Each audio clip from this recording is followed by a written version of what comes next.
Primeiro a gente vai fazer o cálculo de números primos. Para isso, ele lê do teclado o número e calcula o número primo e imprime na tela. O primeiro número que a gente vai fazer um cálculo vai ser um número pequeno, vamos colocar 10 aqui no teclado. Dá um Enter, é o 106, 107, 109. Agora vamos fazer o cálculo de um número um pouco maior. Para isso a gente limpa a tela com Enter, colocar 500 e ele testa. E demora um pouquinho, porque é um número bem grande. O menor divisor que a gente conseguiu foi 2. Com 1 ele entra em loop, buga, logo então é 2.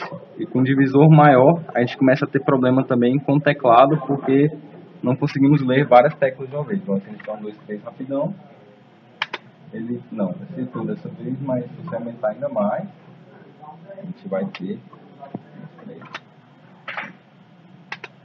Ele deu 0, e ele buga porque o nosso programa não está preparado para receber 0. Pronto.